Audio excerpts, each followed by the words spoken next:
தேவ ஊழியர்கள் இருக்கிறார்கள்.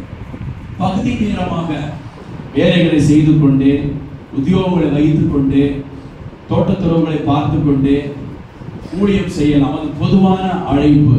எல்லாருமே அந்த ஊழியத்தை செய்ய வேண்டும். இந்த காலை நேரத்தில் எல்லாருமே செய்ய வேண்டிய ஊழியங்கள் இருக்கிறது, வேலைகள் இருக்கிறது. அவைகளை தான் இன்றைக்கு நாம் பார்க்க போகிறோம். நாம் ஊழியம் செய்ய வேண்டும். இல்லாவிட்டால் நாம் தொடர்ந்து அடிமைத்தனத்திற்குள்ளேயே இருக்க வேண்டிய சூழல் நமக்கு உண்டாகும். அடிமைத்தனத்தின் நுகத்தை தேவன் முறிக்க வேண்டுமானால், அடிமைத்தனத்தை விட்டு நாம் வெளியே வர வேண்டுமானால், எதெல்லாம் நம்மை அடிமைப்படுத்தி வைத்திருக்கிறதோ அவைகளிலெல்லாம் நாம் வெளியே வர வேண்டும் என்றால் நாம் ஊழியம் செய்ய வேண்டும். விசாலமான செழிப்பான இந்த தேசத்திலே கர்த்தர் நம்மை வைத்திருக்கிறார். நாம் எல்லாரும் ஊழியம் செய்ய வேண்டும். ஊழியம் செய்யாவிட்டால் அதை தேவன் துர்க்கர்மம் என்று கருதுகிறார். ஆகவே நாம் ஊழியம் செய்ய வேண்டும். 1 நாளாகமம் 24வது அதிகாரம் 3வது வசனத்தை ஒருவர் வாசிக்கலாம். 1 நாளாகமம் 24வது அதிகாரம் 3வது வசனம். தாவீது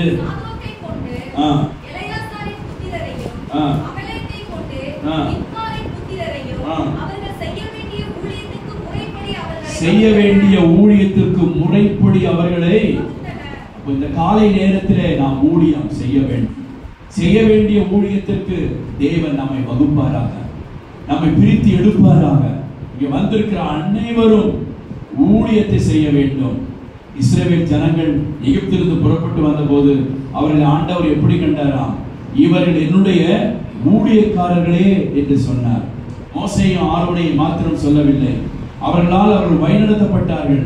ஆனால் அவர்கள் மூலமாக வழிநடத்தப்பட்டு வந்த அத்தனை பேரையும் ஆண்டவர் இவர்கள் என்னுடைய ஊழியக்காரர்கள் என்று சொன்னதை நாம் வேதத்திலே வாசிக்கிறோம். செய்ய வேண்டிய ஊழியம் என்ன என்பதை இந்த காலை நேரத்தில் தேவன் நம்மோடு பேசுவாராக. செய்ய வேண்டிய ஊழியம் என்ன, அதை ஆண்டவர் நம்மோடு பேசி இடைபடுவாராக. முதலாவது நாம் செய்ய வேண்டிய ஊழியம் யாருக்கு செய்ய வேண்டும்? யோவான் 12வது அதிகாரம் 26வது வசனத்தை ஒருவர் வாசிக்கலாம்.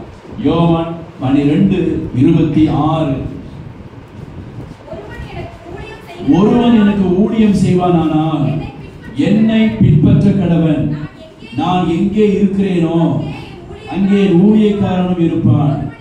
ஒருவன் எனக்கு ஊழியம் செய்தால், ஒருவன் என்கிற அந்த இடத்துல உங்களை நீங்கள் போட்டுக் கொள்ளுங்கள். நான் கர்த்தருக்கு ஊழியம் செய்தால் நான் ஆண்டவரை பின்பற்ற வேண்டும்.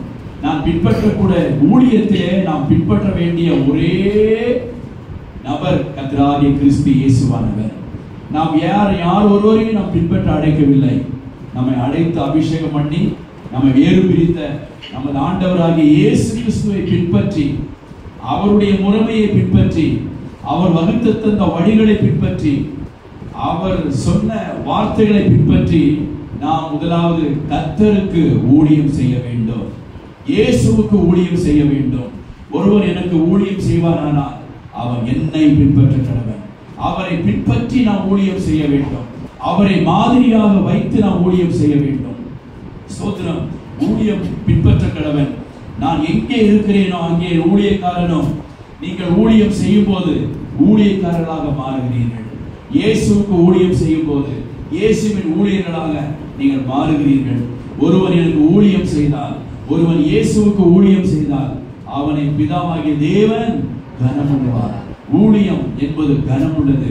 எப்படி விவாகம் யாவருக்குள்ளும் கனமுள்ளது என்று வாசிக்கிறோமோ அதே போல ஊழியம் கனமுள்ளது, மதிப்பு மிக்கது, மரியாதைக்குரியது, மகா கனம் பெற்றது.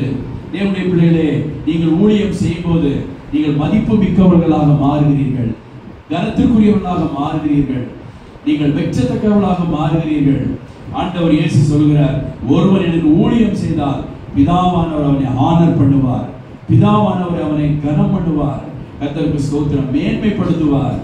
நல்லது, உத்தம உண்மையமான ஊழியக்காரனே, என் எஜமானுடைய சந்தோஷத்துக்குள் பிரவேசி என்கிற வார்த்தையை பரலோக வாசலுக்குள் நுழையும் போது பிதாவாகிய தேவனிடத்திலே இயேசு கிறிஸ்து சொல்வார், உத்தம உண்மையான ஊழியக்காரன் என் எஜமானுடைய சந்தோஷத்துக்குள் பிரவேசிக்கட்டும் என்று சொல்வார் என்று வேத புஸ்தகத்தில் வாசிக்கிறோம்.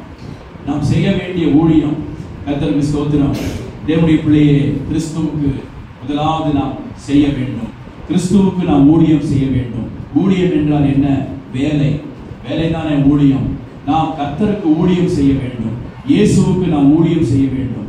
இயேசுவுக்கு நாம் வேலை செய்ய வேண்டும். கர்த்தருக்கு மகிமை உண்டாவதாக.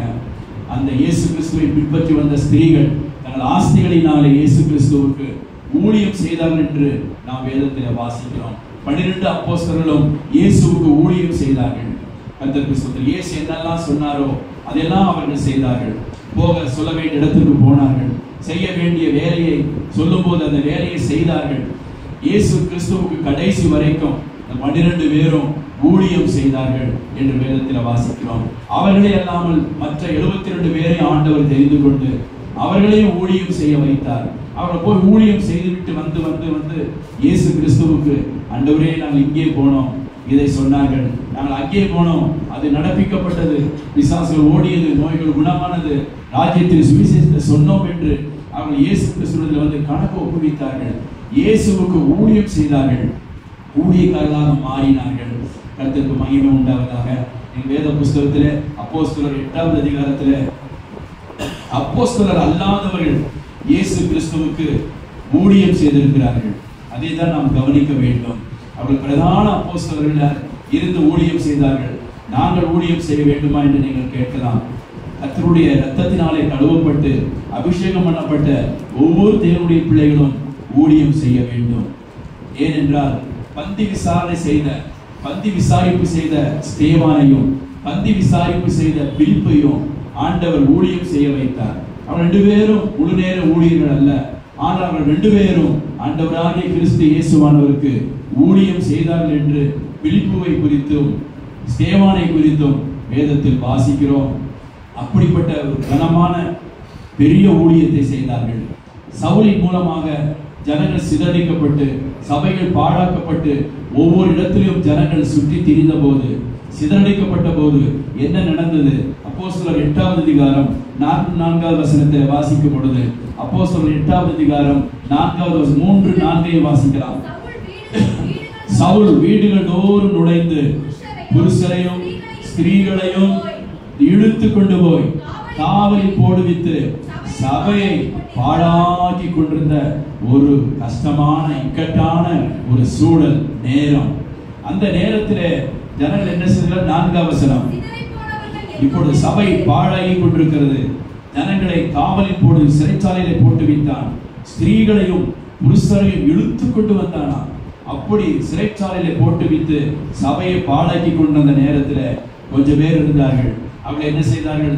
எங்கேயுமே சிறைச்சாலைக்கு தப்புவிக்கப்பட்டவர்கள், காவலுக்கு தப்புவிக்கப்பட்டவர்கள் என்ன செய்தார்கள்? 4வது வசனத்தில் சிதறி போனவர்கள், தப்பி போனவர்கள், சிதறி போனவர்கள் எங்கும் திரிந்து, நாங்கள் தப்பி வந்தால் போதும், தப்பி வந்து விட்டோமே அது எங்களுக்கு போதும், தப்பி வந்து விட்டோமே, சுகமா இருக்கிறோமே, எப்படியோ எங்களுக்கு ஒரு ஜீவன், ஒரு வாழ்வு கிடைத்து விட்டதே, இந்த சிறையிருப்புக்கும் காவலுக்கும் தேவன் எங்களை தப்புவித்தாரே என்று சொல்லி அவர்கள் சந்தோஷப்படாமல் அவர்கள் அதற்கு மாறாக சிதறி போனவர்கள் எங்கும் திரிந்து சுவிசேஷத்தை பிரசங்கித்தார்கள். எங்கும் திரிந்து தங்களை மறைத்துக் கொள்ளவில்லை, தங்களை அடைத்துக் கொள்ளவில்லை, தங்களை ஒழித்துக் கொள்ளவில்லை.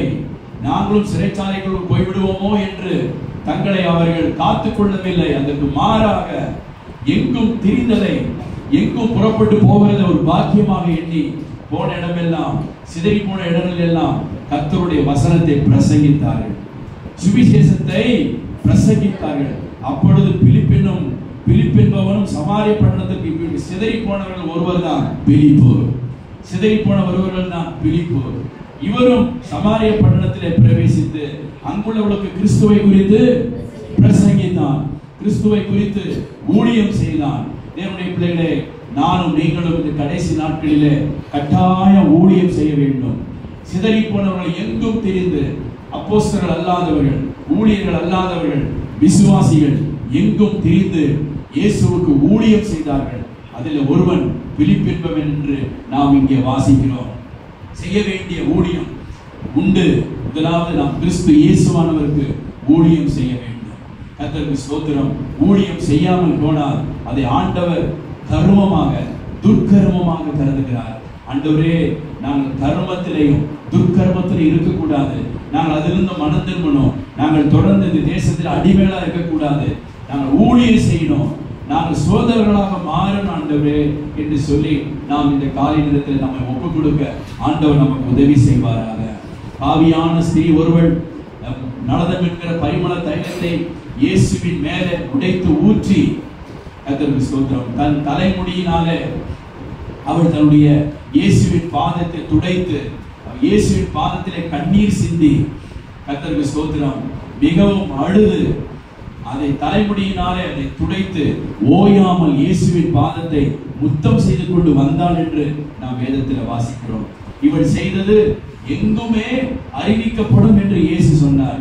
இந்த சுவிசேஷம் எங்கெங்கே அறிவிக்கப்படுமோ அங்கெல்லாம் இவள் செய்த ஊழியத்தையும் சொல்லப்படும் என்று ஆண்டவர் அங்கே சொன்னார்.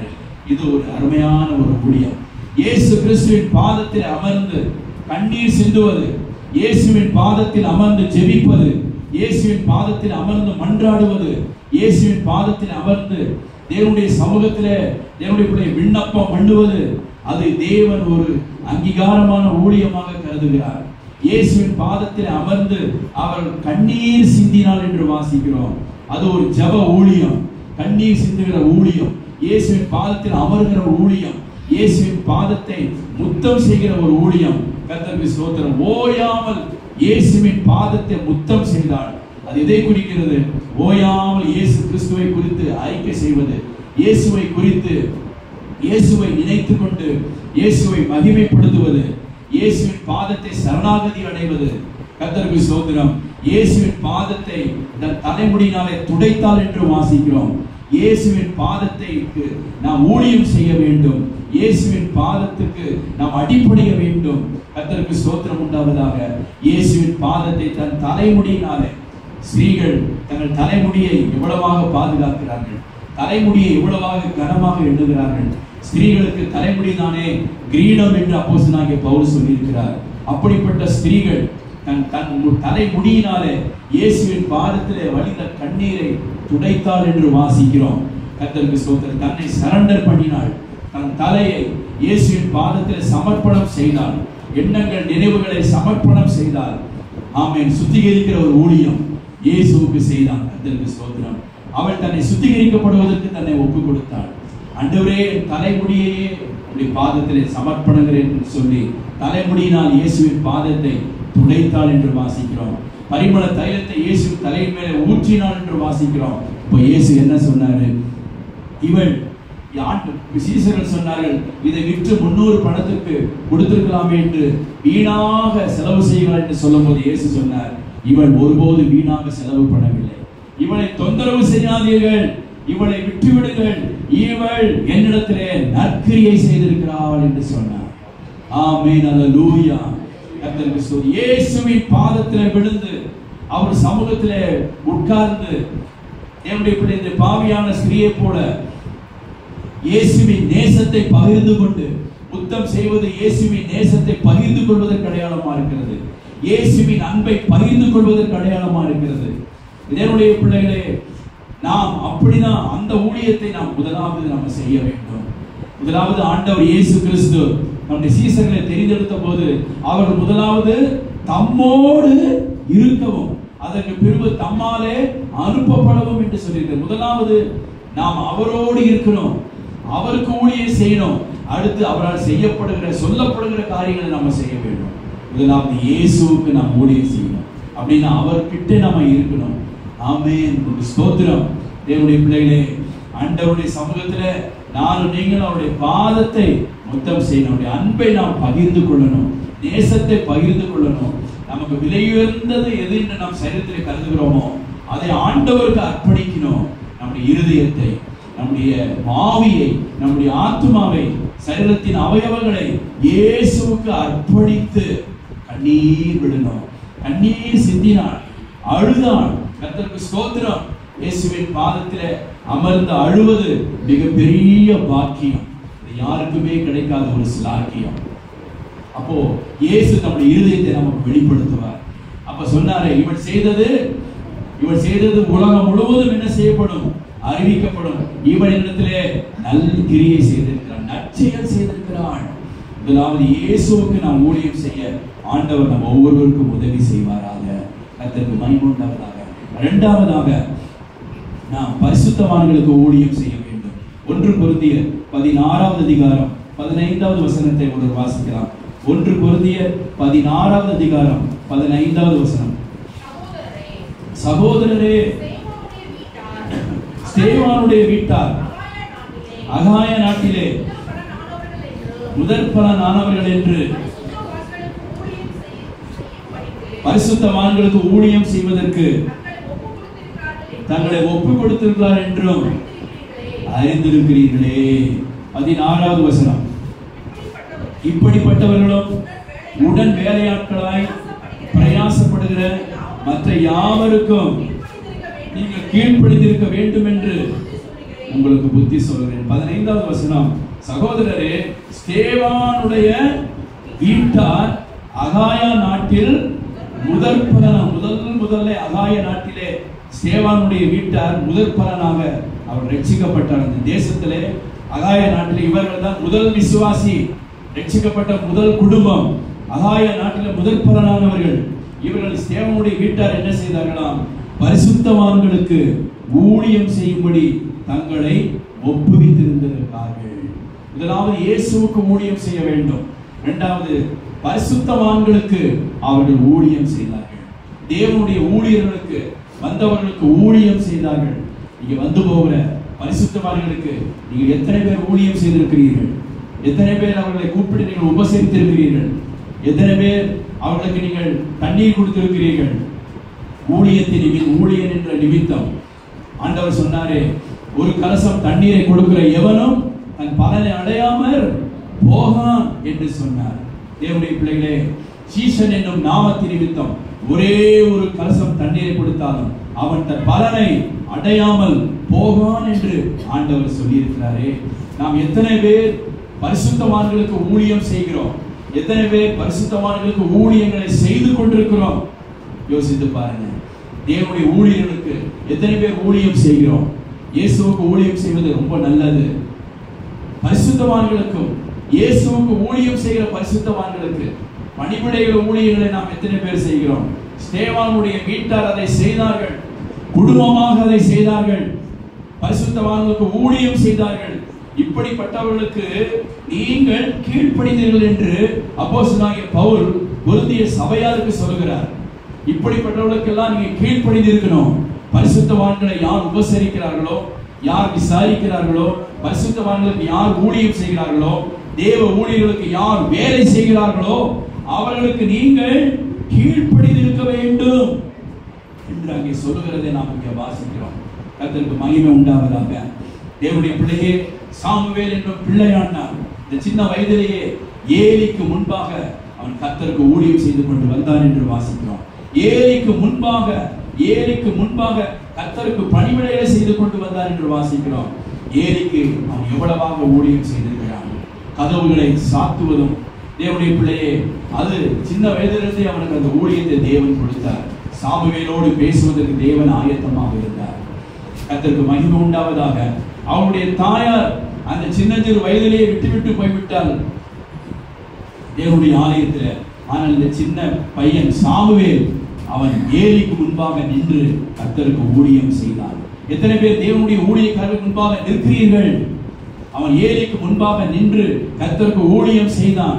உங்கள் சின்ன பிள்ளைகள், வாலிப பிள்ளைகள், தேவனுடைய பிள்ளைகளாகி நீங்கள் எத்தனை பேர் பரிசுத்தவான்களுக்கு முன்பாக நின்று பணிவிடை செய்கிறீர்கள்? கொஞ்சம் பேர் தான் நீங்க பணிவிடை செய்கிறீங்க. உங்கள் பிள்ளைகள் எல்லாம் பணிவிடை செய்ய சொல்லுங்கள். கர்த்தருக்கு ஸ்தோத்திரம். அது ரொம்ப ரொம்ப முக்கியமானது. பணிவிடைகளை செய்ய சொல்லுங்கள். அது உங்கள் குடும்பத்திற்கு மிகுந்த ஆசீர்வாதத்தை கொண்டு வரும். அது பரிசுத்தவான்களுக்கு நீங்கள் ஊழியம் செய்யுங்கள் என்று ஆண்டவராகிய தேவன் சொல்லுகிறார். ஊழியம் செய்ய வேண்டும். கர்த்தருக்கு ஸ்தோத்திரம்.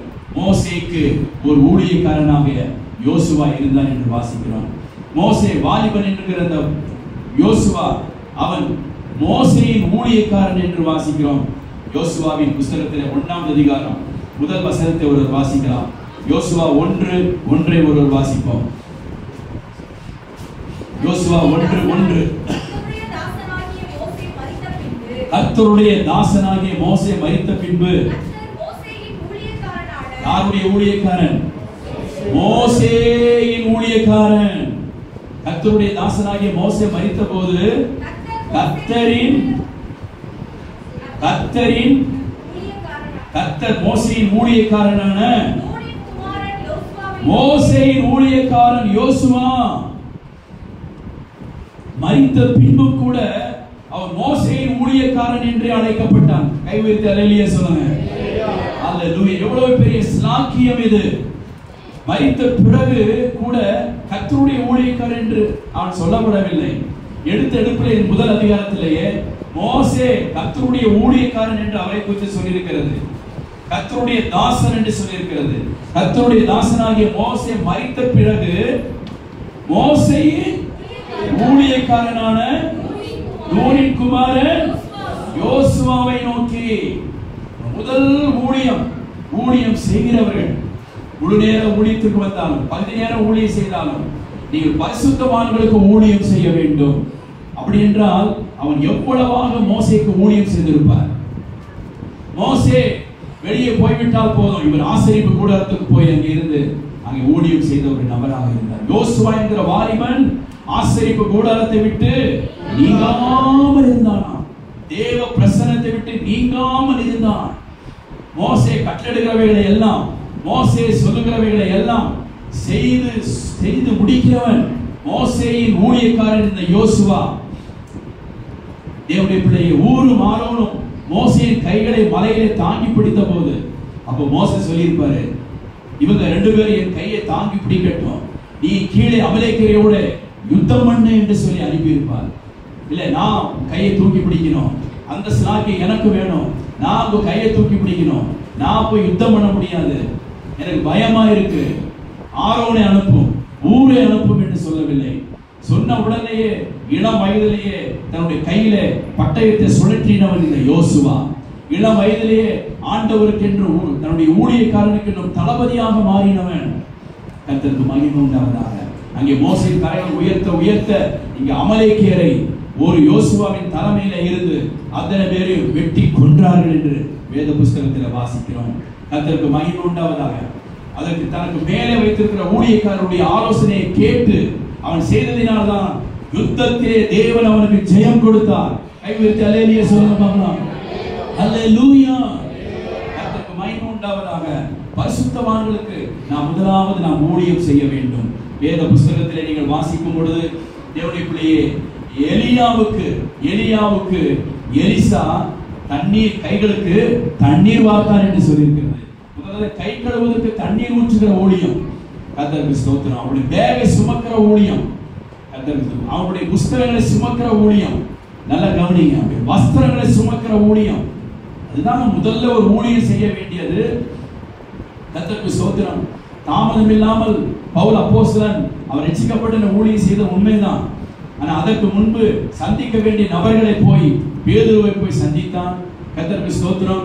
அவன் தேவனுடைய ஊழியர்கள், ஆண்டவராக இயேசு கிறிஸ்து அப்போஸ்தலர்கள் இந்த சவுலை பார்த்து பயந்த போது, இல்லை முந்தின நாட்கள் இருந்து போல இந்த சவுல் இப்ப இல்லை, அவனை தேவன் பவுலாக மாற்றி இருக்கிறார் என்று பர்னபா கொண்டு போய் சீசர்களுக்கு பவுலை அறிமுகம் செய்தான். சில நாட்களாக இந்த அப்போஸ்தலனாகிய பவுல் பேதுருவோடு கூட தங்கி இருந்தான் என்று வாசிக்கிறோம். அனுபவங்களை பெற்றுக்கொண்டான். அவர்கள் செய்கிறதை பார்த்தான். கர்த்தருக்கு ஸ்தோத்திரம். வைராக்கியம் இருந்துச்சு, ஆண்டவர் மேல பற்றுதல் இருந்துச்சு, நியாயப்பிரமாணத்தின் மேல பற்றுதல் இருந்துச்சு. ஆனால் இயேசுவின் கிருபையின் சுவிசேஷத்தை பிரசங்கிப்பதற்கு கர்த்தருக்கு ஸ்தோத்திரம் இவன் இப்படிப்பட்ட மூத்த ஊழியர்களோடு இடைவிட வேண்டியது அவசியமாக இருந்தது. ஒருவர் அறிமுகப்படுத்த வேண்டியது இருந்தது, சிலரோட தங்கி இருக்க வேண்டியது இருந்தது. கர்த்தருக்கு ஸ்தோத்திரம் உண்டாவதாக. அதற்கப்புறம் ஆண்டவர் அவருக்கு ஒரு பெரிய ஒரு ஊழியத்தை கர்த்தர் வைத்திருந்தார். கர்த்தருக்கு மகிமை உண்டாவதாக. அதே போலதான் 7 அற்புதங்களை செய்தவன் எலியா. அவன் கைகளுக்கு தண்ணீர் வார்க்கிற ஊழியம் செய்தான். அவன் யார்? எலிசா எப்படிப்பட்டவன்? 14 ஏர்மாடுகளை பூட்டி உழுதவன். அவ்வளோ பெரிய ஐஸ்வர்யவன், திரண்ட ஐஸ்வர்யம் உள்ளவன், மிகப்பெரிய பணக்காரன், மிகப்பெரிய ஆஸ்திகள் உள்ளவன். ஆனால் அவைகளெல்லாம் உடைத்து சமைத்து தன் வீட்டாருக்கு கொடுத்து தன் வீட்டாரோடு அனுமதி வாங்கி கொண்டு வந்து எலியாவின் கைக்கு தண்ணீர் வார்த்த சாப்பாத்தின் குமாரனாகிய எலிசா என்று சொல்லி இருக்கிறது. அதனால அவன் 14 அற்புதங்களை செய்ய முடிந்தது. முதலாவது பணிவிட ஊழியம் ரொம்ப முக்கியம். கர்த்தருக்கு ஸ்தோத்திரம். என்ன ஊழியம் கொடுக்கிறோம் அந்த ஊழியத்தை செய்யணும். முழு நேர ஊழியர்களா இருந்தால் கர்த்தருக்கு ஸ்தோத்திரம். முதலாவது அந்த பணிவிட ஊழியத்துக்கு வர வேண்டும். அப்போதான் அவர்கள் கற்றுக்கொள்ள முடியும். அப்பொழுதுதான் அவர்கள் ஆண்டவருக்காக ஜெயம் பெற முடியும். கர்த்தருக்கு ஸ்தோத்திரம் உண்டாவதாக. பரிசுத்தவான்களுக்கு நீங்கள் ஊழியம் செய்ய வேண்டும். உங்கள் பிள்ளைகளை பரிசுத்தவான்களுக்கு ஊழியம் செய்ய சொல்லுங்கள், வேலை செய்ய சொல்லுங்கள். கர்த்தருக்கு மகிமை உண்டாவதாக. என்ன வேலை செய்தாலும் அதுக்கு தேவன் பதில வைத்திருப்பார், பலனை வைத்திருப்பார். இன்றைக்கு இல்லாவிட்டால் இன்றைக்காவது ஒரு நாள் நீங்கள் பரிசுத்தவான்களுக்கு செய்கிற பணிவிட ஊழியத்திற்கு தேவன் ஒரு நாள் உங்களுக்கு நிச்சயமாக பலன் கொடுப்பார். வேதத்திலே அதை தேவன் சொல்லி இருக்கிறார். கர்த்தருக்கு மகிமை உண்டாவதாக. தேவனுடைய பிள்ளைகளே, அதை நாம் செய்ய வேண்டும். எபிரேயர் 6வது அதிகாரம் 9வது வசனத்தை நாம் வாசிக்கும் பொழுது, எபிரேயர் 6வது அதிகாரம் 9வது வசனம், பரிசுத்தவான்களுக்கு ஊழியம் செய்வதற்கு தேவன் பலன் கொடுப்பாரா? 1 கொரிந்தியர் எபிரேயர் 6:9, பிரியமானவர்களே நாங்கள் இப்படி சொன்னாலும் எபிரேயர் 6வது அதிகாரத்துல பரிசுத்தவான்களுக்கு ஊழியம் செய்ததையும் ஊழியம் செய்து கொண்டு வந்ததையும் 10வது வசனம், ஏனென்றால் உங்கள் செயல்பாடுகளையும் நீங்கள் பரிசுத்தவான்களுக்கு ஊழியத்தை நீங்கள் எபிரேயர் பரிசுத்தவான்களுக்கு ஊழியம் செய்தார்களாம். பரிசுத்தவான்களுக்கு ஊழியம் செய்வது மிகப்பெரிய பாக்கியம். அது இயேசுவுக்கு செய்கிற ஊழியம். அல்லேலூயா, அல்லேலூயா. இந்த காலத்திலே பரிசுத்தவான்களுக்கு இளம் ஊழியர்கள் எவ்வளவாக ஊழியம் செய்திருக்கிறார்கள். அவர்களோடு படுப்பது, அவர்கள் பிரசங்கிக்கும் போது அவர்களோடு நடப்பது, அவர்களுக்கு பணிவிடை செய்வது, அவர்கள் அயன் பண்ணி கொடுப்பது, அவருடைய துணிமணிகளை அவர்கள் துவைப்பது, முதிர் வயதான ஊழியர்களுக்கு அவர்களை குளிப்பாட்டி விடுவது. கர்த்தருக்கு ஸ்தோத்திரம். அவர்கள் சாப்பிடுகிற சாப்பாட்டையே அந்த நாட்களிலே சாப்பிடுவது, கால்நடையா அவர்களோடு நடப்பது, அவர்கள் பாதரட்சைகளுக்கு பாலிஷ் போடுவது. கர்த்தருக்கு மகிமை உண்டாவதாக. அவருடைய பலவீனத்தில் அவர்களை தூக்கி பிடிப்பது, அவர்களை தூக்கி எடுத்து நிறுத்துவது, இதெல்லாம் தான் அந்த காலத்தில் ஊழியம் செய்தார்கள். அப்படி ஊழியம் செய்யப்பட்டவர்கள் எல்லாம் இன்றைக்கு ஆசீர்வாதமாக இருக்கிறார்கள். எந்த ஒரு ஊழியக்காரனை பாருங்க, ஊழியத்துக்கு ஆசீர்வாதம் என்ன என்றால் அவர்கள் பரிசுத்தவான்களுக்கு ஊழியம் செய்திருப்பார்கள், தேவனுடைய ஊழியர்களுக்கு அவர் ஊழியம் செய்திருப்பார்கள். அதை தான் கொண்டுதான் ஆண்டவர்களை அதிகமாக ஆசீர்வதித்து மேன்மைப்படுத்தி வைத்திருப்பார். தேவனுடைய பிள்ளைகளே, விசுவாசிகளாகிய நீங்கள் பரிசுத்தவான்களுக்கு நல்ல ஊழியம் செய்யுங்கள், வேலை செய்யுங்கள். மிக பெரிய ஒரு பாக்கியம், மிக பெரிய ஒரு சிலாக்கியம். சொல்லியிருக்கிறது 6:10, உங்கள் கிரியையையும் நீங்கள் பரிசுத்தவான்களுக்கு ஊழியம் செய்ததினாலும். இப்பொழுது செய்து வருகிறது. செய்தீங்க போதும், நான் செஞ்ச ஊழியம் போதும், பரிசுத்தவான்களுக்கு செய்த ஊழியம் போதும். நம்ம நிக்கல, பரிசுத்தவான்களுக்கு ஊழியம் செய்ததினாலும் இப்பொழுது செய்து கடைசி வரைக்கும் அந்த ஊழியத்தை செய்யணும். செய்து வருகிறதினாலும் அவருடைய நாமத்திற்காக எங்க காமிச்சாங்க, இயேசுவின் நாமம், இயேசுவுக்காக தான் ஊழியம் செய்திருக்கிறோம்.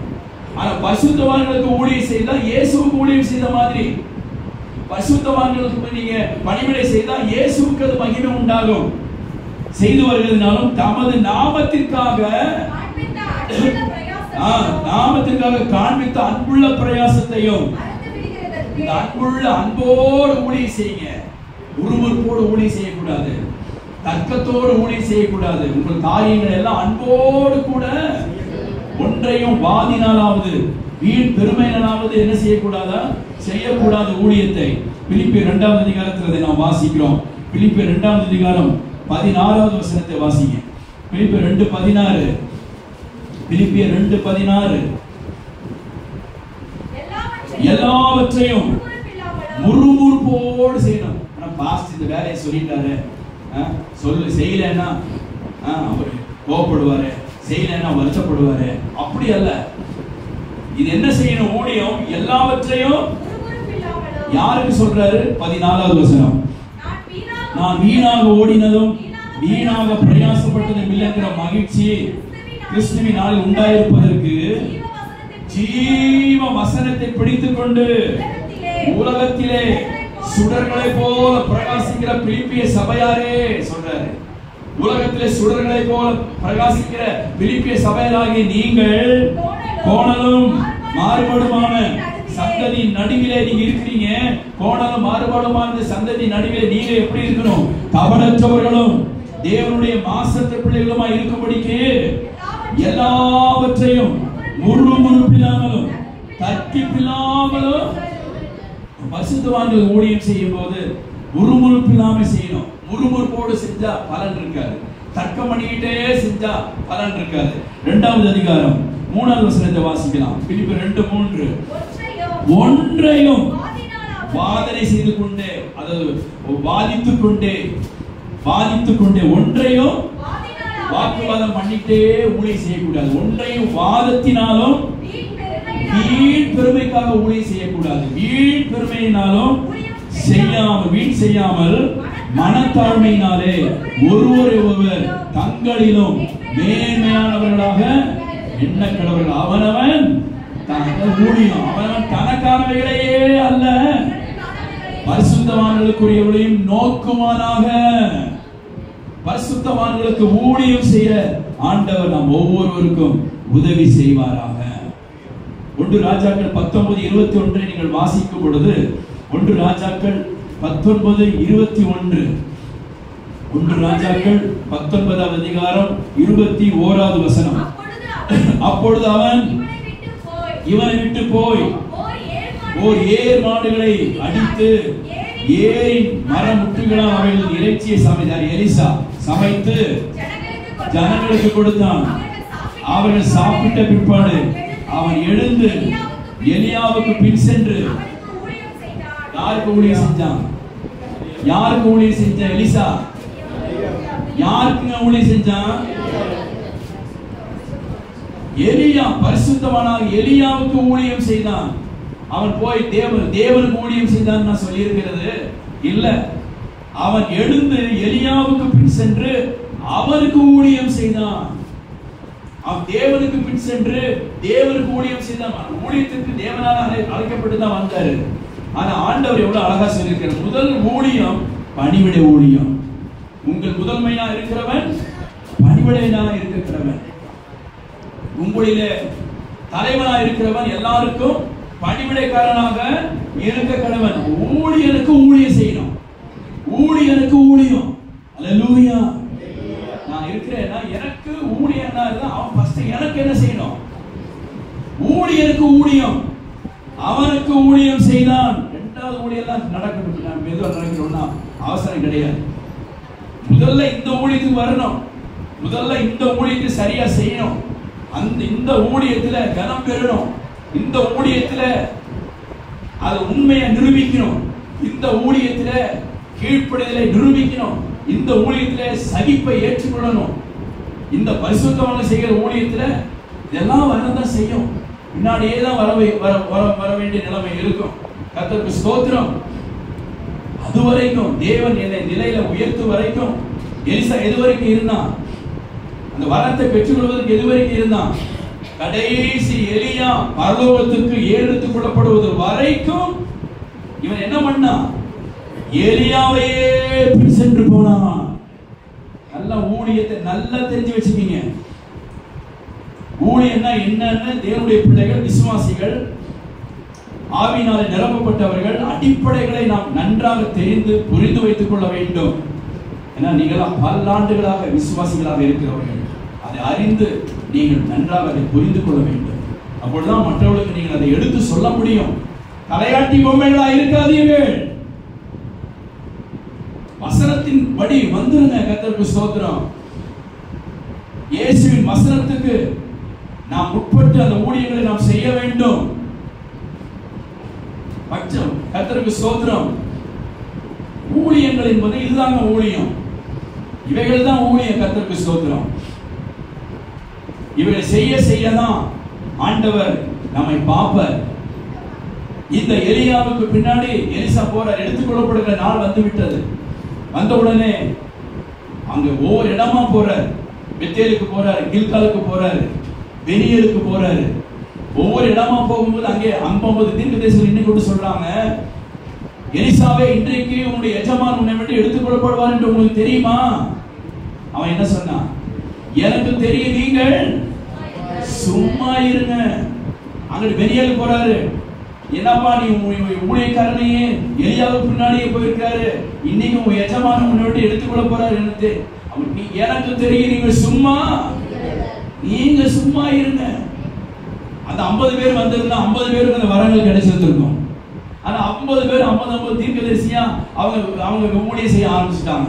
ஆனா இவன் தெரிஞ்சுக்கிட்டான், இவருக்கு பின்னாடி போய் எப்படியாவது இவருடைய வரத்தை நம்ம என்ன செஞ்சிடணும், எப்படியாவது வரத்தை பெற்றிடணும். இந்த மனுஷன் மட்டும் பயங்கரமான ஒரு மனுஷனா இருக்கிறாரு, எப்படி இவரை விட்டுறக்கூடாது, இவரை ஒருபோது விட்டுறக்கூடாது. பின்தொடர்ந்து போய்கொண்டே இருந்தான். போனோன்னு பெரிய நதி வருது, அதை பிளந்தார் பாருங்க எலியா. யோர்தான் 2ஆக பிளந்துச்சு. இப்பொழுது எலியா எடுத்துக்கொள்ளப்படுவதற்குரிய ஆயத்தங்கள் நடந்து கொண்டிருக்கிற போது அங்கே ஆண்டவராகிய தேவன் அங்கே பரலோகத்திலிருந்து அக்கினி ரதத்தை ஆண்டவர் அனுப்புறார். அக்கினி ரதத்தை அனுப்பும் போது எப்படி இருந்திருக்கும்? முதல் தடவை அந்த அக்கினி ரதத்தை எலிசா பார்க்கிறான், எலியாவும் அப்பதான் பார்க்கிறார். போதும், என் ஆத்மாவை எடுத்துக்கொள்ளும் என்று சொன்னவனுக்கு அக்கினி ரதம் வருது. நீ சாக வேண்டியவன் அல்ல, உயிரோடு எடுத்துக்கொள்ளப்பட வேண்டியவன் என்று அப்பொழுதுதான் அவன் அறிந்து கொண்டான். கர்த்தருக்கு மகிமை உண்டாவதாக. அக்கினி ரதம் இறங்கி வர, காற்று வீச, கொழுந்து விட்டு எரிய, இப்போ சொல்ல, தகப்பனே இஸ்ரவேலுக்கு ரதமும் குதிரை வீரருமா இருந்தவரே கத்துறான். இப்போ உனக்கு என்னப்பா வேணும்? உம்மிடத்தில் இருக்கிற ஆவியின் வரம் எனக்கு ரெட்டிப்பா வேணும். ஆவியின் வரம் எப்படி வேணும்? ரெட்டதனையா வேணும். உம்மிடத்தில் ஆவியின் ரெட்டையா. நீ நான் எடுத்துக்கொள்ளப்படும் போது நீ என்னை பார்த்தா உனக்கு அது கிடைக்கும், இல்லாவிட்டா உனக்கு அக்கினி சூட எரிஞ்சுட்டு இருக்கு. அதுக்குள்ள எலியா ஏறி போனாராம். எப்படி பார்த்திருப்பார்? கண்ணை வச்சு எப்படி பார்த்துக்கிட்டே இருக்கணும். அக்கினிக்குள்ள இருக்கிற பார்த்துக்கிட்டே இருக்கணும். அக்கினி ரதம் மூலமா போயிட்டு இருக்கிற பார்த்து கொண்டே இருக்கணும். எடுத்துக்கொள்ளப்படுகிற நேரம் வரும்போது உன்னிப்பாக உற்றக்கூடாது. இவ்வளவு தூரம் பின்பற்றி வந்து விட்டோம். இந்த மனுஷனுடைய சரீரத்தில் இருக்கிற அந்த வல்லமை பெற்று ஆகணும். இந்த ஜனங்களுக்கு நான் பயன்படுகிற ஒரு தீர்க்கதரிசியாக மாறணும். இந்த தேசத்திற்கு எலியாவுக்கு அடுத்து நான் ஒரு தீர்க்கதரிசியா மாறணும். எலியா என் தகப்பன் எப்படி இந்த தேசத்தை வழிநடத்தினாரோ, என்னுடைய தகப்பன் எலியா அதே போல அவருடைய பிள்ளையாக எலிசாவாகிய நானும் இந்த தேசத்துக்கு ஒரு தீர்க்கதரிசியாக மாறணும். இந்த தேசத்துக்கு ஒரு போதகராக மாறணும். நானும் அற்புத அடையாளங்களை செய்து கர்த்தரே தேவனை நிரூபிக்கணும்னு சொல்லி பார்த்து கொண்டே இருக்கும் போது எடுத்துக்கொள்ளப்பட்டார்.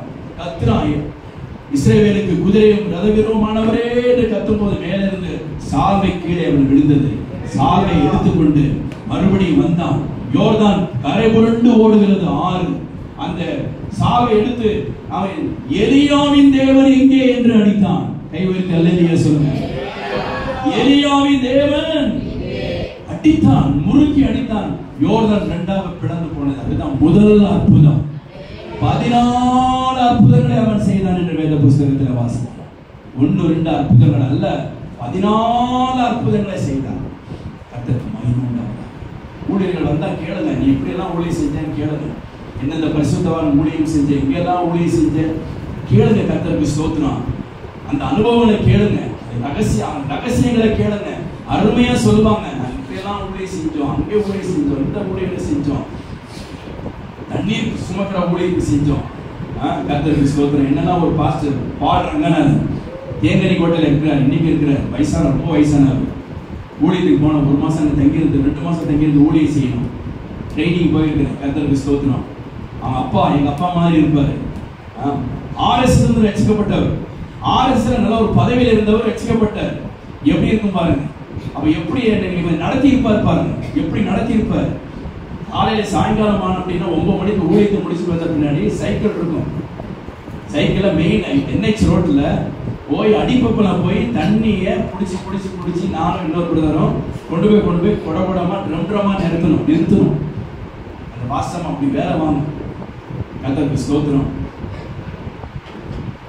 காலையில 11 மணிக்கு இன்னொரு இடத்துக்கு காவேரி பட்டணம் ஒரு ஊருக்கு, அங்க அவர் ஒரு பிராமியிலிருந்து ரட்சிக்கப்பட்டவர். செக்க 7 வாட்டசாட்டமான ஆளா இருப்பார். அவர் ஜோம் பண்ணி விட்டு கரெக்டா 10 மணிக்கெல்லாம் டிராக்ஸ் விட்டு ஃபுல்லா நிறைய விட்டு வேட்டு விட்டாங்க. எல்லாம் போயிட்டு வாங்க, 2 பேர் தான் போயிட்டு வாங்கன்றது. வெயில் மண்டையை புழக்கம், நான் சுடும், போயிட்டு வரணும். இத்தனை டாக்ஸ் கொடுத்தீங்க, அப்பர் ஸ்டாம்ப் அடிக்கணும், டாக்ஸ் எடுக்கணும், பேக்ல போடணும், ஒவ்வொரு வீட்டுக்காக கொடுக்கணும், அட்ரஸ் இத்தனை அட்ரஸ் வாங்கிட்டு வந்தீங்க, அந்த அட்ரஸ் நான் கொடுங்கன்னு சொல்லுவேன். யார் ஒரு விசுவாசி எங்கேயும் வந்துட்டு அவர் பேங்க்ல உட்காந்துருக்கிறோம், அவர் டிடியெல்லாம் அவர் எழுதிட்டு இருக்காரு, எழுதிட்டு இருந்தானா கர்த்தருக்கு ஸ்தோத்திரம். ஒரு விசுவாசி ஒரு அம்மா வந்துட்டு போனாங்க, நகை போடாம வந்துட்டு போனாங்க. என் பக்கத்துல இன்னொரு பிரதர் அவர் ஊழியத்துக்கு வந்திருக்காரு, போய் அந்த அம்மா போய் பாருங்க. அதுக்குள்ள அந்த அம்மா போயிடுச்சு, திட்டாரு, அப்படி திட்டுறாரு. எப்படி அந்த அம்மாவை நீ விட்ட, எங்க போகணும் கேட்டுக்கணும்ல.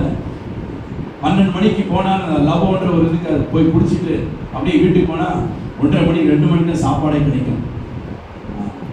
சாப்பாடு சாப்பிட்டா திரும்ப 2-3 வயது திரும்ப 4 மணிக்கு எந்திரிச்சு அவர் கூட்டிட்டு போவார், அவசியத்தை கூட்டிட்டு போவார், இன்னும் பிரசங்கம் பண்ணுவார், இன்னும் ஞானசாரத்தை பற்றி சொல்லுவார்.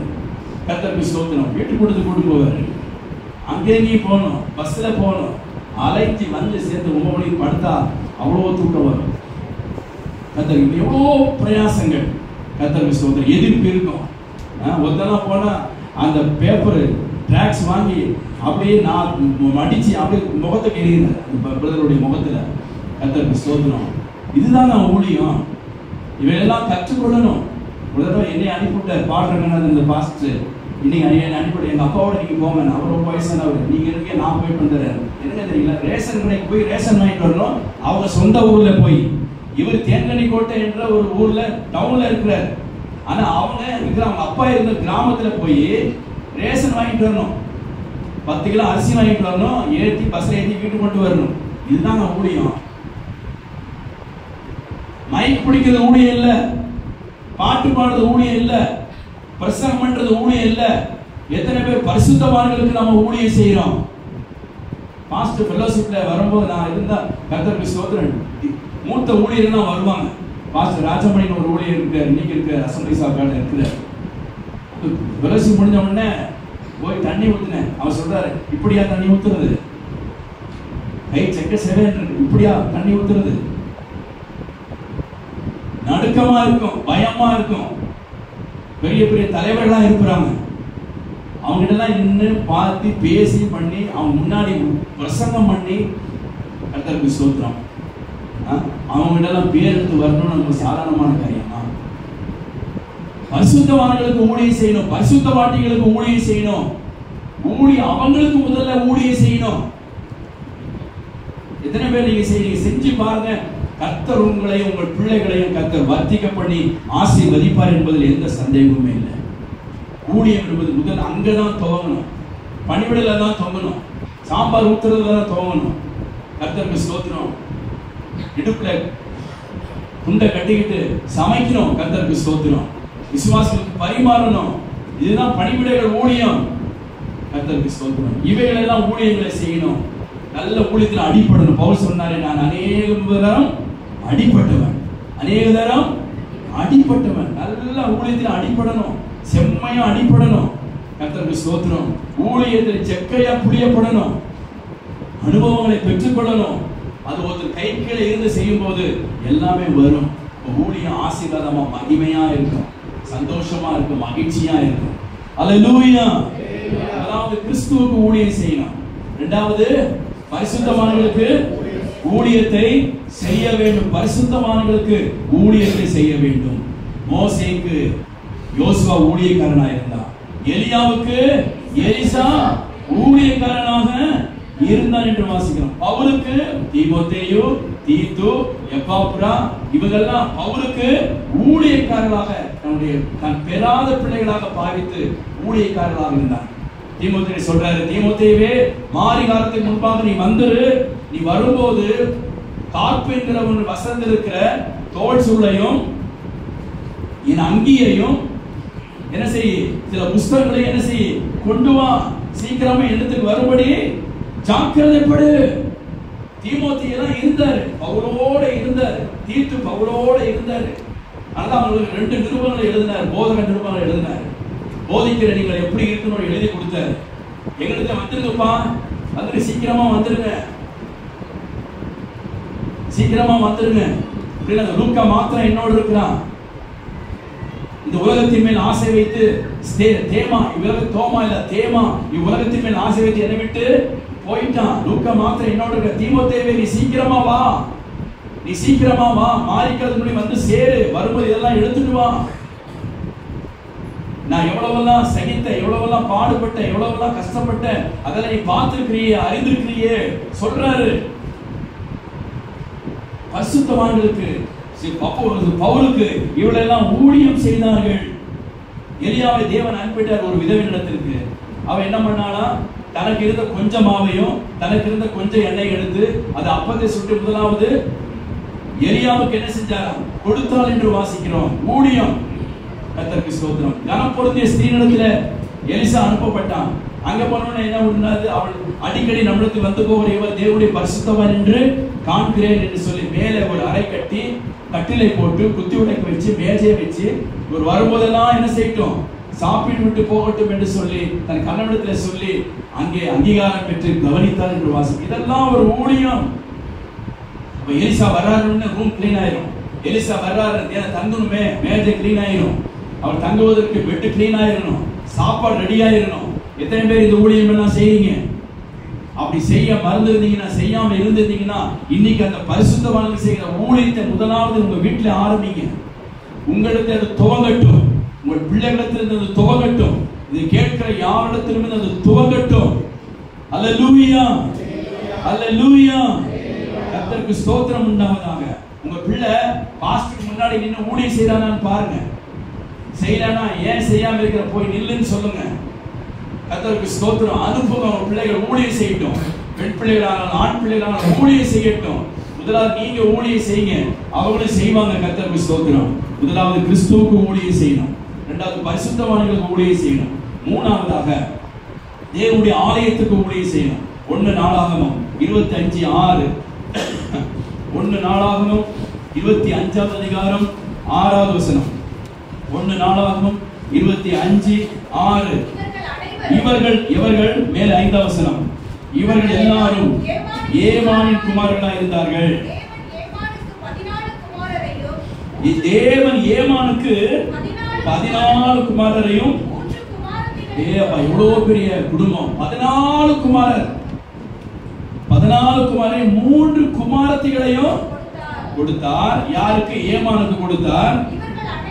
இவர்கள் அனைவரும் ராஜாவுடைய கட்டளை பிரமாணமாய் கர்த்தருடைய ஆலயத்தில் எத்தனை பேரு? 14 குடும்பமா ஊழியம் செய்றாங்க. 14 17 பேரும் இவர் கர்த்தருடைய ஆலயத்தில் தாளங்கள், தம்புருங்கள், சுரமண்டலங்களாகிய கீத வாத்தியம் வாசிக்க தேவனுடைய ஆலயத்தின் ஊழியம், தேவனுடைய ஆலயத்தின் ஊழியமாக அவரவர் தங்கள் தங்கள் தகப்பன்மாராகிய ஆசாம், ஏதுதான், ஏமான் வசத்தில் இருந்தார்கள். கர்த்தரை பாடும் பாட்டுகளை கற்றுக்கொள்றாங்க. பாட்டு எப்படி பாடுறது கற்றுக்கொள்றாங்க. கர்த்தருடைய ஆலயத்தில் கற்றுக்கொள்றாங்க.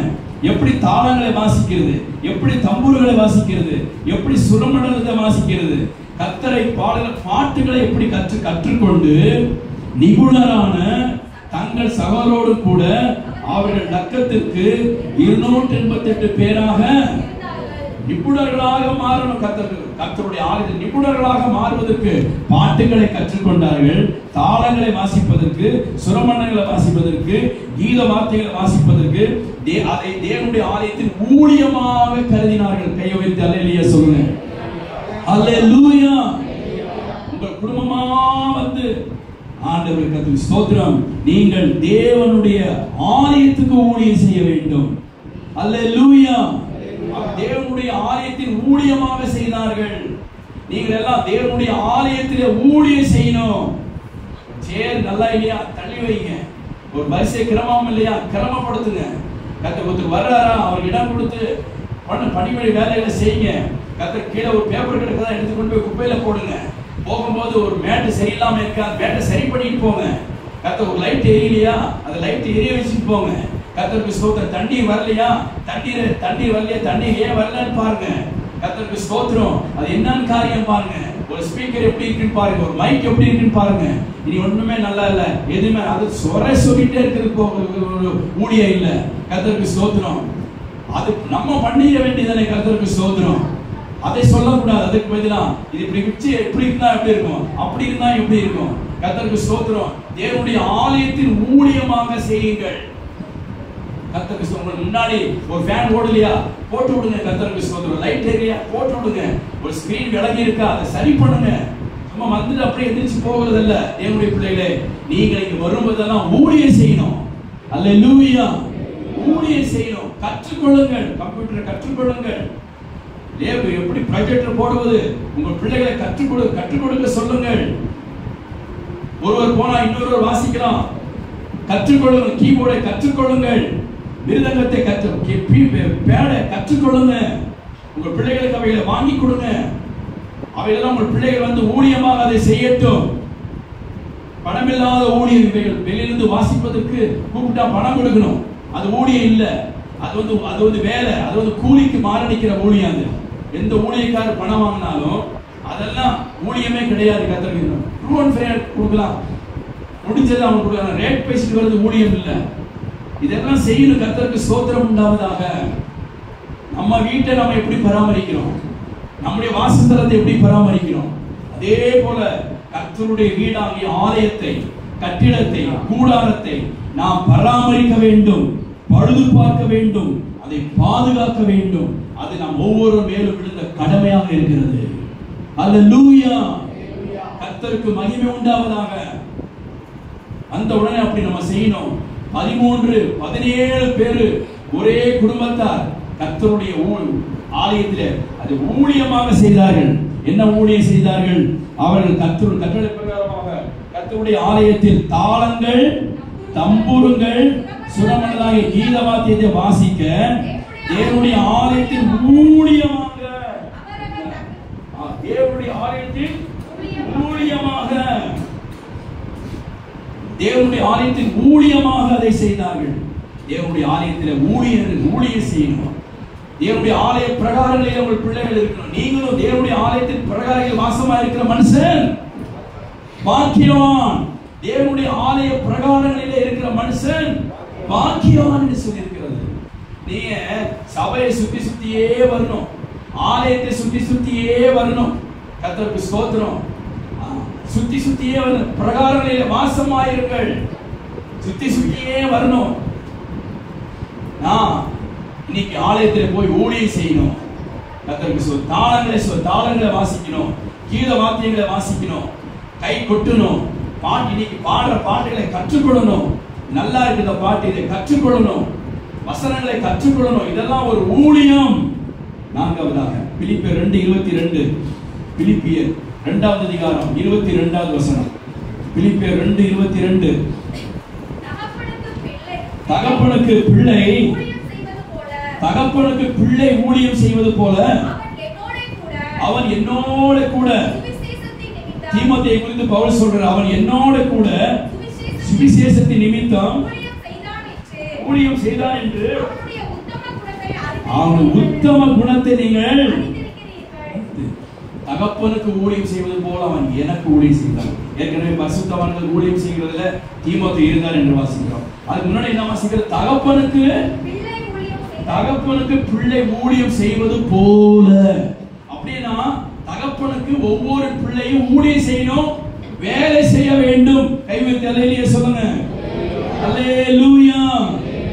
பிறந்ததிலிருந்து இந்த நாள் வரைக்கும் உங்கள் பெற்றோர்கள் உங்களுக்கு எவ்வளவாக ஊழியம் செய்திருப்பார்கள், எவ்வளவாக வேலை செய்திருப்பார்கள். பிள்ளைகளாகி நீங்கள் உங்கள் தகப்பனுக்கு ஊழியம் செய்யணும், வேலை செய்யணும். அவருடைய இயேசு கிறிஸ்து தன் தகப்பனாகிய யோசேப்புக்கு அவர் ஊழியம் செய்த 30 ஆண்டுகள். தச்சனுடைய குமாரன் அல்லவா அப்படின்னு சொன்னார். அப்படின்னா இவர் என்ன செஞ்சிருப்பாரு? தச்சு வேலையை செஞ்சிருந்திருப்பார். ஏன்னா ஒவ்வொரு யூதனும் ஒரு சுய தொழிலை கற்றுக்கொள்ள வேண்டும் என்பது அவருடைய சட்டத்திட்டங்களில் ஒன்று. அப்போ தகப்பனுக்கு இயேசு ஊழியம் செய்தார். இயேசு குறித்து என்ன வாசிக்கிறோம்? இவர் போய் தன் பெற்றோர்களுக்கு என்ன செஞ்சிருந்தாராம்? கீழ்ப்படிந்திருந்தார் என்று வாசிக்கிறோம். லூக்கா 2வது அதிகாரத்துல இவர் என்ன பண்ணார்? பெற்றோருக்கு கீழ்ப்படிந்திருந்தார் என்று வாசிக்கிறோம். லூக்கா 2வது அதிகாரத்துல கர்த்தருக்கு ஸ்தோத்திரம், பெற்றோருக்கு போய் அவர் கீழ்ப்படிந்திருந்தார் என்று நாம் வேத புஸ்தகத்துல வாசிக்கிறோம். எவ்வளவு அருமையான வசனம் அது. 51 வசனம் 2:51. பின்பு அவர் அவருடனே கூட போய் நாசரேத்தில் சேர்ந்து அவர்களுக்கு கீழ்ப்படிந்திருந்தார். ஊழியத்தை ஆரம்பிச்சிட்டாரு. போதகர்கள் நடுவில் பிரசங்கம் பண்ண ஆரம்பிச்சிட்டாரு. அவருடைய போதகத்தை கண்டு அப்பா அம்மாவும் பிரமித்தாங்க. அதோடு நின்று விட்டாரா? ஒரு சைடு பிதாவுக்கு பிரியமானதை செஞ்சாரு, இன்னொரு சைடு தன் தகப்பனாகிய யோசேப்புக்கும் மரியாளுக்கும் பிரியமானதை செய்து கீழ்ப்படிந்திருந்தார். ஒரு புறம் பிதாவுக்கு கீழ்ப்படிந்திருந்தார், மறுபுறம் யோசேப்புக்கும் மரியாளுக்கும் அவர் கீழ்ப்படிந்துள்ளவராக இருந்தார். இது ஊழியம் ஆரம்பிக்கிறது. கர்த்தருக்கு மகிமை உண்டாவதாக. எத்தனை பேர் உங்கள் தகப்பனுக்கு நீங்க ஊழியம் செய்கிறீர்கள்? கைலாவை கொடுத்து எத்தனை பேர் தூக்குகிறீர்கள்? எத்தனை பேர் நீங்கள் அவரை கவனிக்கிறீர்கள்? எத்தனை பேர் ஒரு சொற்படி கேட்டு சொல்லுகிறீர்கள் செய்கிறீர்கள்? எத்தனை பேர் தாய்க்கு ஊழியம் செய்கிறீர்கள்? ஒரு வேலையும் செய்யறதில்லை. நல்லா படுக்க வேண்டியது, தூங்க வேண்டியது, சாப்பிட வேண்டியது, எந்திரிக்க வேண்டியது, டிவி பார்க்க வேண்டியது, செல்லு பார்க்க வேண்டியது, ஃப்ரெண்ட்ஸோட சேட் பண்ண வேண்டியது, வெளியே போக வேண்டியது. பிள்ளை ஒரு காலம் கிச்சன்ல போய் அம்மாவுக்கு ஊழியம் செய்வது கிடையாது, வேலை செய்யறது கிடையாது, துணி துவைக்கிறது கிடையாது.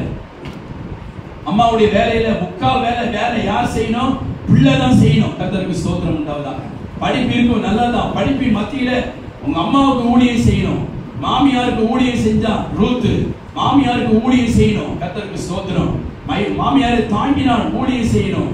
தகப்பனுக்கு ஊழியம் செய்யுங்க. மாமனாருக்கு யாக்கோபு ஊழியம் செய்யலையா? நான் உங்களுக்கு ஊழியம் செய்தேன் 10 வருஷம். மாமனாருக்கு வேலை செய்யுங்க, மாமியாருக்கு வேலை செய்யுங்க, எல்லாருக்கும் வேலை செய்யுங்க. கர்த்தருக்கு ஸ்தோத்திரம். நீங்க ஒரு வேலைக்காரராக மாறுங்க, ஊழியம் செய்யுங்க. கர்த்தருக்கு தகப்பனுக்கு அவன் ஊழியம் செய்தான். இந்த நேரத்தில் உங்க தகப்பனுக்கு ஊழியம் செய்யாம, வாலிப வயசுல ஊழியம் செய்யாம, முதிர் வயதிலே ஊழியம் செய்ய போகிற, இப்போதான் அவருக்கு ஊழியம் செய்யணும். அவருடைய நல்லது கெட்டதுல இப்போதான் கலந்து ஊழியம் செய்யணும். அவர் வியாதிப்பட்டா, அவர் சுகவீனம் அடைந்தா ஹாஸ்பிட்டல் கூப்பிடணும், அவருக்கு அட்மிட் பண்ணணும், அவர் செய்ய வேண்டிய கடமையை செய்யணும், உதவி செய்யணும். இதுதான் ஊழியம். முதலாவது பிள்ளைகளாகி நீங்கள் உங்கள் தகப்பனுக்கு ஊழியம் செய்ய கற்றுக்கொள்ளுங்கள். தகப்பனை தேடி போங்க, அவனை விசாரிங்க. உங்க அம்மாவை கை தூக்கி எடுங்க, அவனுக்கு தேவையானதை சந்திங்க, அவளை விசாரிங்க. தகப்பனுக்கு தாய்க்கும் ஊழியம் செய்யுங்க. மாமனார் மாமியாருக்கு ஊழியம் செய்யுங்க. அவர்கள் இல்லாமல் பெண்கள் யாரும் இன்னொரு வீட்டுக்கு போக முடியுமா? எங்க அப்பாவுக்கு தான் நான் வேலை செய்வேன், எங்க அம்மாவுக்கு தான் வேலை செய்வேன், உங்களுக்கெல்லாம் ஊழியம் செய்ய மாட்டோம், பையன் செய்யணும் அப்படி இருக்காதீங்க. அவங்களுக்கு ஊழியம் செய்யுங்க. ஒரு குடும்பத்துக்கு போயிட்டா அவதான் உங்களுக்கு அப்பா, அவங்க தான் உங்களுக்கு அம்மா, அவதான் கூட பிறந்த, அவதான் சகோதர சகோதரிகளை மாற்றிக்கொள்ளுங்கள். கர்த்தருக்கு ஸ்தோத்திரம். ஊழியம் செய்யணும். தகப்பனுக்கு ஊழியம் செய்ய, குடும்பத்தில் ஊழியம் செய்யறவர்களாக நீங்கள் மாற வேண்டும். வாக்கியத்தை நீங்க பெற்றுக்கொள்ள வேண்டும். கரங்களை உயர்த்தி அல்லேலூயா சொல்வோம். கடைசியாக என்னாகமம் 18வது அதிகாரம் 2வது வசனம். என்னாகமம் 18:2.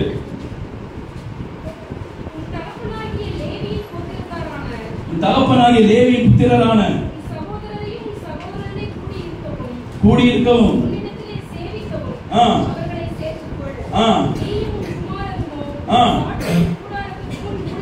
சாட்சியின் கூடாரத்துக்கு முன்னாடி ஊழியம். 5வதாக எங்க ஊழியம்? சாட்சியின் கூடாரமாகிய ஊழியம். சாட்சியின் கூடாரம் என்ன? ஆசரிப்பு கூடாரம் என்ற அர்த்தம். ஆசரிப்பு கூடாரம் எதை காண்பிக்கிறது? தேவனுடைய பிரசன்னத்தை காண்பிக்கிறது, தேவனுடைய பிரசன்னத்தை வெளிப்படுத்துகிறது. தேவனே இறங்கி வந்து அங்க மோசையோடு பேசுவாரு, தேவன் இறங்கி செய்ய வேண்டிய வேலையை செய்வாரு. அங்கே பலி செலுத்தப்படும், அங்கே தூபம் காட்டப்படும். கர்த்தருக்கு ஸ்தோத்திரம். அங்கே அப்பங்கள் வைக்கப்பட்டிருக்கும், அங்கே தண்ணீர் தொட்டி இருக்கும், அங்கே சுத்திகரிப்பு உண்டாகும், பரிசுத்த ஸ்தலம் இருக்கும், மகா பரிசுத்த ஸ்தலம் இருக்கும். இதைதான் வேதம் சாட்சியின் கூடாரம். சாட்சி கூடாரத்துக்கு முன்னாடி அவங்க என்ன செஞ்சாங்கன்னா ஊழியத்தை செய்தார்கள். சாட்சியின் கூடாரம் தேவ பிரசன்னத்தை காண்பிக்கிறது. தேவனுடைய பிள்ளைகளாகிய நீங்கள் ஒவ்வொருவரும் தேவ பிரசன்னத்துக்கு முன்னாடி என்ன செய்யணும்? ஊழியம் செய்யணும். தேவ பிரசன்னத்துக்கு முன்னாடி ஊழியம் செய்யணும். கர்த்தருக்கு ஸ்தோத்திரம். தேவ பிரசன்னம் நம்ம மேல இறங்கி வருது. பாடல் மூலமா வருது, பிரசங்கத்தின் மூலமா வருது, ஆராதனை மூலமாய் வருது, விண்ணப்பங்கள் மூலமாய் வருது. பாடுறீங்க, தேவ பிரசன்னத்தின் மூலம் நீங்க பாடுறீங்களே, அது ஒரு ஊழியம். யாராவது பாடாம இருந்தீங்கன்னா நீங்க ஊழியம் செய்யலன்னு அர்த்தம். தேவ பிரசன்னத்துக்கு முன்னாடி நீங்க ஊழியம் செய்யுங்க. அநேகர் வாயை விரிவா திறக்கிறதே இல்லை, அப்படியே மெதுவா உதட்ட திறக்கிறது. அப்படி இருக்க கூட வாயை நல்ல விரிவாக திறந்து நல்ல பாடணும். கர்த்தருக்கு ஸ்தோத்திரம். இன்னைக்கு நல்ல பாடி ஆண்டவரை மகிமைப்படுத்தினேன். தேவ பிரசன்னத்துக்கு முன்னாடி ஊழியம் செய்யுங்க. பாடுவது ஒரு ஊழியம், கை தட்டுவது ஒரு ஊழியம், கரங்களை உயர்த்துவது ஒரு ஊழியம், அது எழுந்து நிற்பது தேவனுக்காக, தேவ பிரசன்னம் எழுந்து நிற்பது ஒரு ஊழியம். கர்த்தருக்கு ஸ்தோத்திரம். துதி செலுத்துவது ஒரு ஊழியம், ஜபிப்பது ஒரு ஊழியம். தேவ சாட்சியின் கூடாரத்துக்கு முன்பாக, தேவனுடைய பிரசன்னத்துக்கு முன்பாக தேவனுடைய பிள்ளைகள் எல்லாரும் ஊழியம் செய்ய வேண்டும். அல்லேலூயா சொல்வோமா? அல்லேலூயா. சாட்சி கூடாரத்துக்கு முன்பாக யோசுவா என்கிற வாலிபன் ஊழியம் செய்தான். அப்போ தேவ பிரசன்னத்துக்கு முன்னாடி நீங்க ஊழியம் செய்ய வேண்டும். வரவங்க எல்லாம் வந்து வரவேற்கலாம், அது ஒரு ஊழியம். சாட்சி கூடாரத்துக்கு முன்னாடி ஊழியம் செய்யுங்க. கர்த்தருக்கு ஸ்தோத்திரம். செருப்பெல்லாம் அலங்கோலமா கிடைக்கும், அதை சுத்தம் பண்ணி அதை வந்து லைனா எடுத்து வைக்கிறது ஒரு ஊழியம். கர்த்தருக்கு ஸ்தோத்திரம். மேட்கள் கீழே இருக்கும் போதே சாட்சி கூடாரத்துக்கு முன்னாடி வண்டிகளை ஒழுங்குபடுத்துவது ஒரு ஊழியம். அல்லேலூயா. பிள்ளைகள் எல்லாம் போருக்கு முன்பாக நின்று அவளை வழி அனுப்புவது ஒரு ஊழியம். சும்மா ஓடி போய் வீட்டுல உட்கார்ந்து இருக்கிறது ஊழியம் அல்ல. தலை தெறிக்க ஓடுவது ஊழியம் அல்ல. விட்டா போறது ஊழியம் அல்ல. ஊழியத்தை செய்யுங்கள். தேவ சாட்சி கூடாரத்துக்கு முன்னாடி ஊழியம் செய்யுங்க. புதுசா வரவங்களை பார்த்து பேசுங்க, அவளோடு இடைப்படுங்க. அவ ஒரு இந்த படிக்கட்டு குத்து மடிக்கட்டா இருக்கிறது, வயதானவர்களை ஏற்றி விடுவது ஒரு ஊழியம். வயதானவர்களை ஏற்றி மேலே கொண்டு வந்து அமர வைப்பது ஒரு ஊழியம். அவங்களை சேர் அரேஞ்ச் பண்ணி கொடுப்பது ஒரு ஊழியம். சாட்சி கூடாரத்துக்கு முன்பாக ஊழியம் செய்யுங்க. அதை தேவன் எதிர்பார்க்கிறார். பெண்களுக்கு பெண்கள் ஊழியம் செய்யுங்க, ஆண்களுக்கு ஆண்கள் ஊழியம் செய்யுங்க. எத்தனை ஊழியங்கள் இருக்கிறது. சாட்சி கூடாரத்துக்கு முன்பாடி நான் ஊழியம் செய்யறேனா, ஊழியம் செய்து கொண்டிருக்கிறேனா யோசித்து பாருங்க. இல்ல சும்மா நான் அப்படியே வந்துட்டு அப்படியே ஆராதனை செஞ்சுட்டு போறேனா யோசித்து பாருங்க. எத்தனை பேர் சாட்சி கூடாரத்துக்கு முன்னாடி ஊழியம் செய்யறாங்க? இது ஒரு சாட்சியின் கூடாரம். இந்த புல்பெட்டுக்கு முன்னாடி எத்தனை பேர் ஊழியம் செய்யுங்க? கர்த்தருக்கு ஸ்தோத்திரம். ஊழியம் செய்யுங்க. கர்த்தருக்கு ஸ்தோத்திரம். கர்த்தர் உங்களை ஆனர் பண்ணுவாரு, உங்களை கனம் பண்ணுவாரு, உங்களை மேன்மைப்படுத்துவாரு, உங்களுக்கு மதிப்பை கொடுப்பாரு. கர்த்தருக்கு ஸ்தோத்திரம் உண்டாவதாக. எல்லாம் சாட்சி கூடாரத்துக்கு முன்னாடி ஊழியம் செய்யணும், ஆலயத்துக்கு முன்னாடி ஊழியம் செய்யணும். நம்ம சர்ச்செல்லாம் கட்டிட்டு போனா அது அதுக்கு முன்னாடி ஊழியம் செய்யணும், பின்னாடி ஊழியம் செய்யணும். ரோட்ரஸ்க்கு தண்ணி ஊற்றணும், அதை கூட்டி விடணும், தண்ணீர் நிரப்பணும். கர்த்தருக்கு ஸ்தோத்திரம். ஊழியங்களை செய்யணும். எத்தனை பேர் அதற்கு ஆயத்தமா இருக்கிறீங்க? இதெல்லாம் செய்யாம நான் சும்மா நான் ஆண்டவருடைய பிள்ளை என்பதுல ஒரு பிரயோஜனமே கிடையாது. நான் ஜெபிச்சுட்டே இருக்கிறேன்றதுல ஒரு பிரயோஜனம் கிடையாது. நாம் செய்ய வேண்டிய ஊழியங்களை செய்கிறோமா யோசித்து பாருங்க. முதலாவது கிறிஸ்துவுக்கு ஊழியம் செய்யணும், இரண்டாவது ஊழியர்களுக்கு ஊழியம், பரிசுத்தவான்களுக்கு ஊழியம் செய்யணும், அடுத்து தேவனுடைய ஆலயத்துக்கு உள்ளே ஊழியம் செய்யணும், அடுத்து தகப்பன் பெற்றோர்களுக்கு கூட பிறகு ஊழியம் செய்யணும், அடுத்து சாட்சி கூடாரம் ஆசரிப்பு கூடாரத்துக்கு முன்னாடி தேவனுடைய ஆலயத்துக்கு முன்னாடி நம்ம ஊழியம் செய்ய வேண்டும். இப்படி ஊழியம் செய்தா ஆண்டவர் யாரை முன்னிட்டு ஊழியம் செய்யணும்? உபாகமம் 18:7 வாசிக்கும் பொழுது, உபாகமம் 18:7 உபாகமம் 18:7 வாசிக்கலாம். கர்த்தருடைய சந்நிதியிலே லேவியராகிய எல்லா சகோதரரை போலும் கர்த்தரின் நாமத்தை முன்னிட்டு, யாருக்காக? கர்த்தரின் நாமத்தை முன்னிட்டு. கை உயர்த்தி அல்லேலூயா சொல்லுங்க. கர்த்தரின் நாமத்தை முன்னிட்டு, கர்த்தரின் பேர்ல, கர்த்தருக்காக. இந்த 5 ஊழியத்தை நீங்க செஞ்சீங்கன்னா கர்த்தருக்காக செய்றீங்கன்னு அர்த்தம். கர்த்தரின் நாமத்தை முன்னிட்டு, வேற யாருடைய பெயரை முன்னிட்டு அல்ல, கர்த்தரின் நாமத்தை முன்னிட்டு, கர்த்தரின் பெயரை முன்னிட்டு எதை செய்தாலும் அதை மனுஷர்களுக்கென்று செய்யாமல் கர்த்தருக்கென்று நல்மனதோடு செய்யுங்கள். கர்த்தருக்கென்று நல்மனதோடு ஊழியம் செய்யுங்கள். எதை செய்தாலும் மனுஷர்களுக்கென்று செய்ய வேணாம், கர்த்தருக்கென்று செய்யுங்க. அதை நல்மனதோடு செய்யுங்க. அந்த ஊழியத்தில் தேவன் மகிமைப்படுவார். அல்லேலூயா. எழும்பி நிற்போமா இந்த காலை நேரத்தில்? ஆண்டவரே, நான் எங்கே இருக்கிறேன் அப்பா? நான் எங்கே இருக்கிறேன்? என்னை ஆராய்ந்து பாருங்க. ஆமென். அல்லேலூயா.